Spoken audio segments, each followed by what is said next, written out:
Bienvenue dans Prière inspirée pendant cette semaine très spéciale, une semaine que j'ai attendue avec expectative, une semaine avec laquelle je crois Dieu va faire des miracles et des prodiges dans le cœur de tous ceux qui ont soif. Dieu nous a installés, il nous a mis sur la terre, il nous a installés et semés sur cette terre pour qu'on puisse annoncer sa bonne nouvelle, porter du fruit et faire du bien partout autour de nous. Jésus-Christ nous a laissé dans Marc 16, où il a dit « Allez dans le monde entier et prêchez la bonne nouvelle à toute la création ». C'est un appel qui intéresse peu de gens, et pourtant, derrière cet appel se cache une puissance. Derrière cet appel se cachent des miracles, des choses extraordinaires, se cache une intimité avec Dieu. Pour celui qui a soif de lui, pour celui qui a soif de répondre à son appel. Et je suis persuadé, convaincu, que si pendant cette semaine, vous ouvrez vos cœurs à la parole de Dieu, Dieu va vous faire découvrir une intimité beaucoup plus grande, de riches révélations, des profondeurs dans son esprit. Si vous ouvrez votre cœur à la parole de Dieu, si vous ouvrez votre cœur au plus grand commandement que le Seigneur Jésus-Christ nous a laissé quand il est parti, alors certainement, il va se passer quelque chose de grand. Il va se passer quelque chose de spécial. Il va se passer quelque chose de nouveau dans votre vie parce que Dieu trouvera en vous des hommes et des femmes, un homme, une femme qui a dit oui à son appel. Il y a plusieurs années, alors que j'étais dans mon salon, Dieu m'a partagé le fardeau de son cœur, les perdus. Et pendant plusieurs mois, alors que je lisais des livres sur les réveils spirituels, les réveils religieux, Dieu a commencé à travailler mon esprit sur cette réalité, ce besoin, cet appel, le besoin du cœur de Dieu de sauver des gens. Et vous savez, peut-être comme vous, j'étais occupé dans la vie, j'étais occupé dans le ministère, j'étais occupé dans diverses choses. Et mon cœur n'était pas prêt à répondre à l'appel du cœur de Dieu. Et il y a encore bien des années avant cela, j'ai déjà partagé cette expérience ici. J'ai fait un songe une nuit et j'étais sur une plateforme, vous savez, de ce genre de plateforme qu'on peut retrouver dans les églises locales, sur lesquelles le pasteur ou les ministères nous prêchent la parole de Dieu, sur lequel il peut avoir la chorale qui est en train de chanter pour Dieu. Et je me suis retrouvé dans ce songe, sur cette plateforme. Il se trouvait derrière moi et entre autres à ma gauche, une femme qui avait les mains levées vers le ciel. Elle était dans une position d'adoration, dans une position de service. Et alors que je me suis tourné vers elle, j'ai trouvé qu'il y avait quelque chose qui n'allait pas. Dans mon esprit, je ressentais que quelque chose n'allait pas. Et à ce moment-là, je l'ai entendu dire, c'est ça le ciel.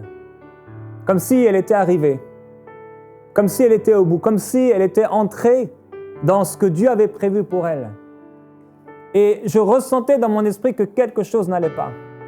Et j'ai commencé à réaliser que je m'engourdissais, des pieds jusqu'à la tête, mon corps commençait à s'engourdir, à se congeler. Et alors je me suis extirpé de cette plateforme, je me suis traîné sur cette plateforme pour pouvoir en sortir. Et j'ai vu alors la scène en dehors de cette plateforme et j'ai vu ces chrétiens qui étaient en fait congelés. Non seulement ils s'étaient engourdis, ils ne pouvaient plus bouger, mais la glace avait envahi leur cœur, la glace avait envahi leurs os, leurs membres, leurs muscles, leur chair, et il y avait même sur certains comme de la glace, des stalactites qui étaient sur eux. Et à ce moment-là, ils étaient comme envoyés sur un tapis, vous savez ce qu'on peut voir dans les aéroports où ils transportent les bagages, les valises. Et ils étaient broyés et mis comme dans des boîtes de conserve. Et là, j'ai été transporté en esprit de l'autre côté. En fait, c'était à l'étage inférieur. Et j'ai vu le diable et un démon qui se frottait les mains et qui riait. Et Dieu m'a parlé de différentes choses par rapport à ce songe qui est devenu un fondement dans le ministère que Dieu m'a confié. Mais l'une des réalités de ce songe, de cette vision, c'est qu'on peut se tromper complètement sur la réalité de notre vie chrétienne. Vous êtes peut-être en train de vous tromper complètement sur ce que Dieu veut pour vous, sur ce que Dieu veut de vous et sur les choses qu'il veut faire à travers vous. C'était mon cas, j'étais à l'église, j'étais fidèle, certainement l'un des plus fidèles de mon église, mais aussi de mon groupe de jeunes. Je cherchais Dieu, je priais, je lisais la Bible, je passais du temps à chercher Dieu, mais sans réellement avoir au plus profond de mon cœur le désir d'obéir à Dieu quoi qu'il me demande. Et c'est là que Dieu m'a partagé ces choses. Et un frère m'a vu en vision, il a vu une main me prendre et m'amener dans un cercueil et le cercueil commençait à tomber en terre. Vous savez, j'avais ma vie tracée devant moi, j'avais mes choses, j'avais mes pensées, j'avais mes projets par rapport au ministère, par rapport à ma vie. Et j'étais complètement à côté de ce que Dieu voulait. Il y a des centaines, il y a des milliers, il y a des millions de chrétiens qui aujourd'hui ne sont pas dans ce qui anime le cœur de Dieu. Et c'était mon cas. Personne ne m'a appris à annoncer l'Évangile. Personne ne m'a appris à répondre au plus grand commandement que le Seigneur Jésus nous a laissé. Vous savez, quel est le plus grand commandement que Dieu t'a laissé? Quel est le plus grand commandement que le Seigneur Jésus-Christ t'a laissé? Et qu'est-ce que Dieu aimerait faire avec toi aujourd'hui même, cette semaine même, dans la génération dans laquelle il t'a planté? Il veut que tu ailles, que tu fasses du bien autour de toi et que tu annonces la bonne nouvelle de l'Évangile. Il veut manifester les dons de guérison, d'opérer des miracles. Il veut faire des choses extraordinaires à travers ta vie. Mais Dieu, comme on l'a dit si souvent, est un gentleman. Jamais le Saint-Esprit ne forcera le cœur de quiconque. Jamais il ne forcera une église ou un chrétien à accomplir ses plans. Il nous envoie sa parole. Et sur sa parole, soit nous bâtissons notre vie sur elle, ou soit nous allons chercher en dessous de cette parole des privilèges pour nous-mêmes, des choses pour nous-mêmes, des paroles dans sa parole qui sont là simplement pour répondre à nos propres besoins. Et le cœur de Dieu aujourd'hui est pour les perdus. Alors j'étais là il y a 3-4 ans en train de méditer sur les perdus et il y a commencé à avoir un feu dans mon esprit, un fardeau dans mon esprit pour les perdus autour de moi. Et c'est alors que Dieu m'a parlé, il m'a dit « Je t'appelle à lever une armée d'évangélistes ». Et cette parole, vous savez, dans le livre de Job, il est écrit que Dieu parle tantôt d'une manière, tantôt d'une autre, on n'y prend pas garde. Et je n'ai pas vraiment pris garde à cette parole. Je l'ai entendue, je savais que c'était Dieu. Mais je n'ai pas pris garde à cette parole parce que je me suis dit « Je ne suis pas évangéliste. Ce n'est pas mon appel. Ce n'est pas mon ministère. » Dieu voulait me montrer que j'allais être une des personnes qu'il pourrait utiliser dans ces derniers temps pour lever une armée de chrétiens, de chrétiennes, de frères et de sœurs qui disent « ça suffit de ma vie chrétienne, ça suffit de vivre ma vie pour moi-même, ça suffit de faire comme si Jésus n'avait pas parlé, comme s'il ne m'avait pas donné sa volonté, s'il ne m'avait pas dit sa volonté. Je veux maintenant accomplir sa volonté, je ne sais pas comment il va le faire, je ne sais pas comment cela va se produire. » Comme Marie qui disait, je ne sais pas comment cela va se produire. Et l'ange lui a dit, le Saint-Esprit viendra sur toi. Et de la même façon, le Seigneur Jésus a dit, le Saint-Esprit viendra sur vous et vous serez mes témoins. La réalité aujourd'hui, frères et sœurs, c'est que le cœur de l'Église est congelé. Le cœur de l'Église est pris dans une glace. Beaucoup de croyants ont le cœur complètement congelé. Leur cœur est froid. On essaie de le réchauffer un peu, il y a un peu d'eau qui coule. Mais à nouveau, ils s'endorment. À nouveau, ils se refroidissent. À nouveau, ils congèlent. Et leur cœur est froid pour l'Évangile. Leur cœur est froid par rapport à cet appel que le Seigneur Jésus nous a laissé. Il a dit, allez dans le monde entier et prêchez la bonne nouvelle à toute la création. C'est ton appel personnel, ce n'est pas l'appel d'un évangéliste, ce n'est pas l'appel d'une église, mais c'est ton appel. Et si tu y réponds, si tu réponds à son appel, tu es peut-être comme Marie, tu dis, mais comment cela se fera-t-il? Mais si tu réponds à son appel, le Saint-Esprit viendra sur toi et tu deviendras un témoin puissant de l'Évangile. Lorsque j'ai commencé à répondre à cet appel, Dieu m'a montré des choses, Dieu m'a ouvert les yeux. Dieu m'a ouvert les yeux sur l'Église, Dieu m'a ouvert les yeux surtout et avant tout sur mon propre cœur qui était congelé, mon propre cœur qui s'était complètement refroidi. Nous vivons au cœur du monde et le cœur du monde est complètement froid, le cœur du monde est blessé et le cœur de l'Église s'est refroidi, il s'est même congelé. Aujourd'hui, la plupart des chrétiens vivent pour eux-mêmes. La plupart des chrétiens utilisent les promesses de Dieu comme de l'argent, quelque chose qui est là et qui est disponible pour eux, ils l'utilisent. Et ils passent à côté. Mes frères et sœurs, on est dans un temps très particulier. Il a dit que dans les derniers temps, il répandrait de son esprit sur toute chair, que les fils et les filles prophétiseront, que les jeunes gens auront des visions et les vieillards auront des songes. Finalement, il dit, dans les derniers temps, je vais répandre mon esprit à un tel point où vous verrez la différence entre celui qui sert Dieu et celui qui ne sert pas Dieu. Vous verrez la différence entre celui qui connaît Dieu et qui marche avec Dieu et celui qui ne connaît pas Dieu, celui qui ne marche pas avec Dieu. Dieu m'a appelé à écrire un livre. Ce livre, je l'ai intitulé « 365 jours au cœur du monde ». Et je ne suis pas là pour faire la promotion d'un livre, mais je suis là pour faire la promotion d'une vision. Dieu m'a parlé et il m'a dit d'écrire ce livre. Ce livre, ce sont 365 pensées pour lever un peuple, pour lever des assoiffés, pour lever des hommes et des femmes qui disent « Je ne suis pas en train d'obéir à ce que Dieu m'a laissé ». J'annonce peut-être l'évangile une fois par mois, une fois par an. Je n'ai peut-être jamais guéri quelqu'un. Ou alors quelqu'un qui dit « Je suis déjà en train de faire cela, mais j'aimerais plus ». Ce livre va vous brûler. Il va brûler votre cœur, il va brûler vos doigts, et vous ne serez plus jamais la même personne. Ce livre, ce n'est pas un simple livre, mais je crois que Dieu m'a inspiré par le Saint-Esprit pour lever cette armée. Et j'ai pu partager autour de moi, commencer à partager cette vision installée. Nous sommes installés au cœur du monde. Et ceux qui avaient un cœur pour dire oui à Dieu ont commencé à expérimenter un feu nouveau, un zèle nouveau. Et leurs yeux, c'est comme si Dieu avait mis un collier pour qu'ils puissent voir selon les yeux du Père. Frères et sœurs, on n'est que passagers sur la terre. Et il ne faut pas se tromper sur la réalité de notre vie chrétienne, là où nous en sommes. Lorsque nous serons devant lui, il nous demandera des comptes. Lorsque nous serons devant lui, il nous dira « Qu'as-tu fait avec ton talent?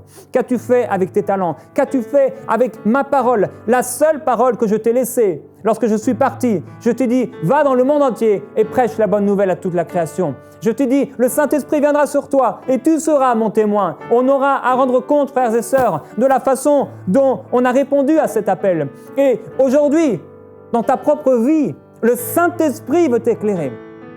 Le Saint-Esprit veut venir sur toi. Le Saint-Esprit veut te remplir. Le Saint-Esprit veut te transformer complètement, te changer complètement. Il veut que tu ne sois plus jamais la même personne. Être transformé complètement. Il veut mettre un feu en toi, te remplir de sa gloire, te remplir de sa présence. Il veut à nouveau éveiller en toi les songes, les visions, les révélations. Il veut t'ouvrir les yeux sur la réalité du monde perdu. Il veut te toucher. Il veut que tu puisses expérimenter un feu nouveau dans ta chambre, dans ton intimité, dans ton lieu de prière. Mais tout cela ne se passera pas lorsque tu auras un cœur tourné vers toi-même. Tout cela va se passer quand tu vas commencer à dire « Oui, Seigneur Jésus, tu as parlé. Je ne peux plus faire semblant. Je ne peux plus dire que je suis en feu pour toi. Je ne peux plus faire semblant. » Beaucoup se trompent parce qu'ils prient, parce qu'ils lisent la Bible, parce qu'ils donnent leur dîme, parce qu'ils vont à l'église et parce qu'ils sont fidèles. Les pharisiens faisaient toutes ces choses-là. Par contre, ils n'avaient pas un cœur pour les perdus. Le cœur de l'église s'est refroidi et s'est congelé. Et pendant toute cette semaine, je vais vous partager quelques révélations, quelques pensées que Dieu m'a données pour vous, personnellement. Et je suis convaincu d'une chose. Non pas à cause de moi, mais à cause de son appel. Si tu dis oui à la parole de Dieu, si tu dis oui, Seigneur, je Je n'ai pas accompli exactement ce que tu voulais. Je suis passé à côté de cet appel parce que j'étais préoccupé par ma vie. Le Saint-Esprit viendra sur toi et tu seras son témoin. Le Saint-Esprit te remplira d'un feu nouveau. Je veux maintenant prier pour toi afin que tu puisses expérimenter ce feu nouveau, mais avant tout, afin qu'il puisse ouvrir tes yeux sur ce que tu es, ce que tu fais, l'état réel, spirituel de ta vie. Rappelle-toi qu'il dit, parce que tu n'es ni froid, ni bouillant, parce que tu es tiède, je te vomirai de ma bouche. Le tiède, c'est celui qui va à l'église, et c'est celui qui n'est pas en feu pour Dieu. Et pendant cette semaine, Dieu veut mettre un feu nouveau sur toi. Il va le faire. Tu vas l'expérimenter. Le feu de sa gloire, le feu de sa présence. Il va le faire cette semaine. On va prier maintenant dans la dimension de l'esprit afin qu'il mette sur toi un feu nouveau. Et il va le faire. Il va mettre sur toi un feu nouveau et transformer ta vie. Je veux t'encourager maintenant, si tu le peux, à te mettre à genoux avec moi.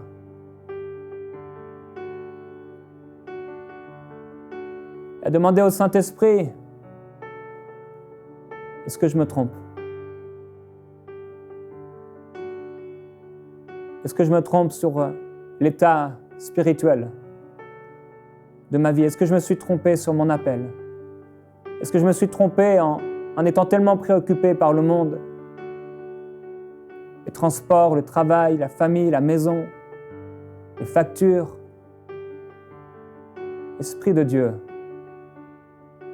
ouvre mes yeux et montre-moi si je suis passé à côté de ton feu, de ton appel, de ta gloire, de ta puissance, de l'esprit de la résurrection, de l'esprit de la Pentecôte. Frères et sœurs, beaucoup prient en langue, mais ils n'ont pas la vie. Beaucoup prient, mais ils ne connaissent pas la puissance du Saint-Esprit. Pendant que tu es là, à genoux devant Dieu, dis-lui, Saint-Esprit, ouvre mes yeux. Montre-moi, s'il te plaît, ce qui m'est caché. Donne-moi une révélation nouvelle, afin que je puisse vivre ce que tu as prévu pour moi. Alléluia. Commence à prier dans l'esprit maintenant. Et qu'il ouvre tes yeux, qu'il ouvre nos yeux. Alléluia. Cobrossi frikele biriberia maito socoli delicite bria white. Hili bria maito brodi core sotto broiti che le vili warci de brosse che le brewenda la baria socolo buici. Hinde de biri ore core brosse tele bria maito crossolo in awandi. Maintenant mon frère, ma sœur, ne prie plus, mais mets-toi simplement maintenant en position de recevoir. Tu peux ouvrir tes mains maintenant. Je vais prier pour toi maintenant même. Et sopra satale ne che le bro polia sotto le colioite. Esprit de Jésus-Christ, si cette parole est vraie, si tu nous as demandé d'aller et d'annoncer ta parole,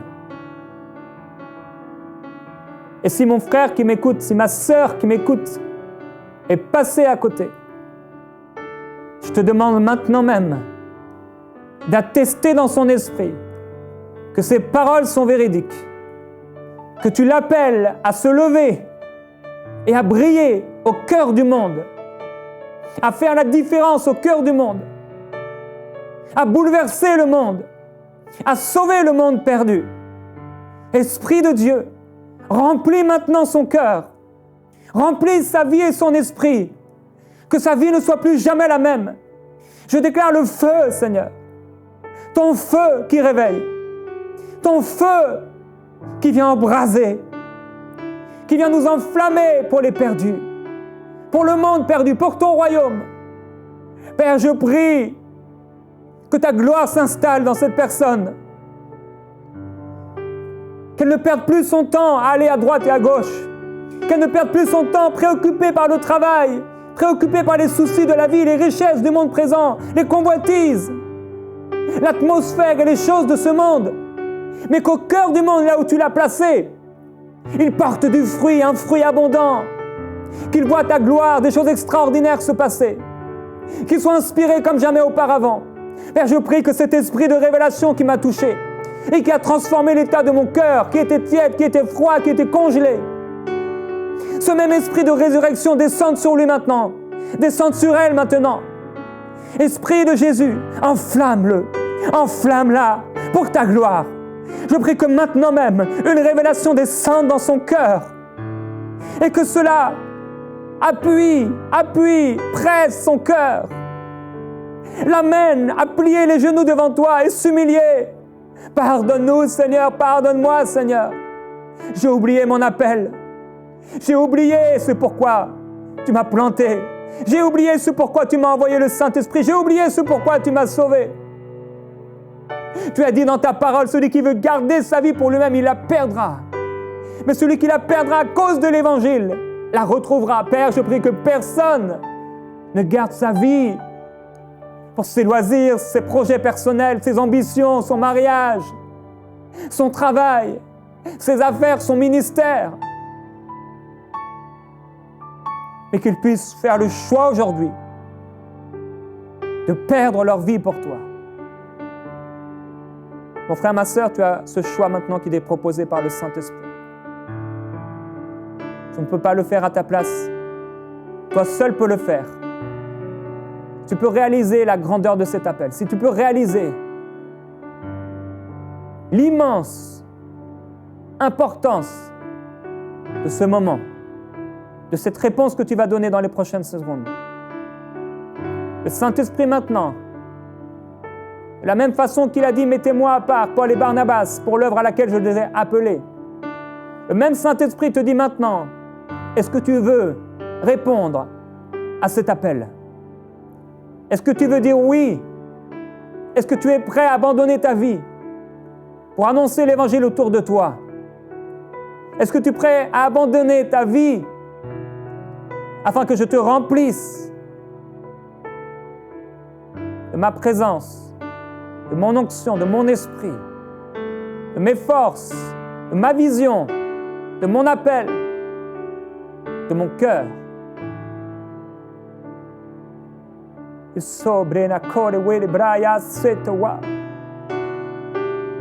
Père, je prie pour l'Église afin que son cœur ne soit plus congelé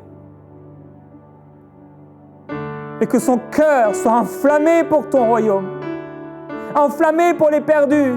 Je prie pour tous ces ministères, toutes ces églises, tous ces chrétiens et ces chrétiennes qui vont à l'église de semaine en semaine, qui sont dans des trucs chrétiens, religieux, mais qui n'ont pas à cœur les perdus. Comme tu as à cœur les perdus, Père, donne-nous ton cœur. Donne ton cœur à ces croyants. Partage-leur maintenant ton cœur. Alors que ton cœur a souffert, alors que tu t'es donné, Seigneur Jésus, ta chair est devenue comme des lambeaux, ta chair est devenue comme un terrain qu'on a maltraité. Ton sang a été répandu pour beaucoup. Mais l'Église a oublié, l'Église a été égoïste. Chacun a voulu marcher dans sa propre voie, en prenant ta parole, tes promesses, et ils ont oublié l'appel que tu nous as laissé. Père, si cette parole est vraie, appuie-la maintenant dans les esprits. Appuie-la maintenant dans les cœurs.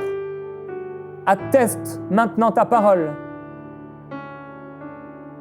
en glorifiant ton nom, en ouvrant les yeux de ceux qui sont aveugles, en mettant un feu nouveau dans les cœurs, un fardeau surnaturel maintenant. Mets du collier, Seigneur. Mets une huile d'onction sur les yeux de ton peuple, afin qu'il puisse voir comme jamais il l'a vu, qu'il puisse entendre ton cœur, non pas seulement ta parole, mais ton cœur déchiré pour les perdus.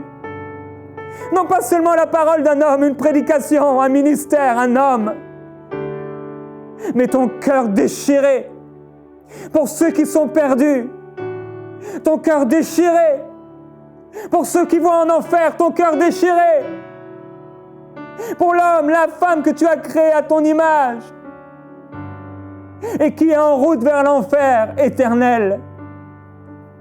Yobrona il sekabalio dolowi, ibrinoué ni le solibilio.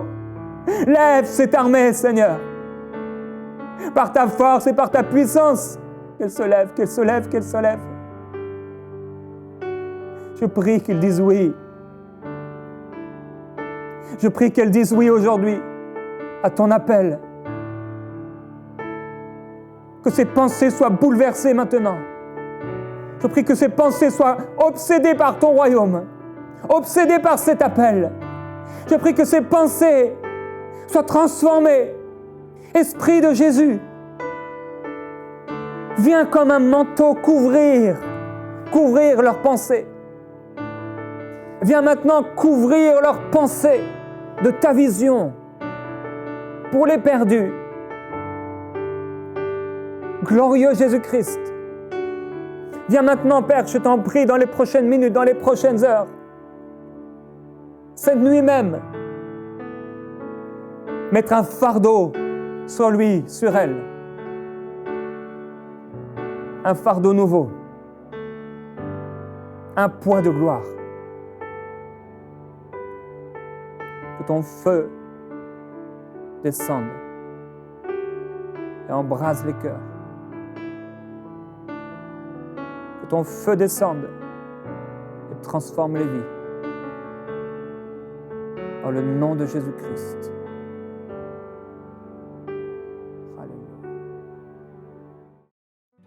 Commandez dès maintenant le nouveau livre de Jérémy Sourdril au www.365jours-au-cœur-du-monde.com. Envoyez-nous vos sujets de prière à prière@enseigne-moi.com.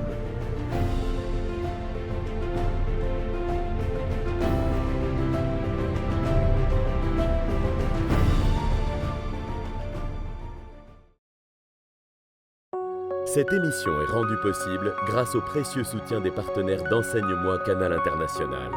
Retrouvez tous nos programmes sur enseigne-moi.com.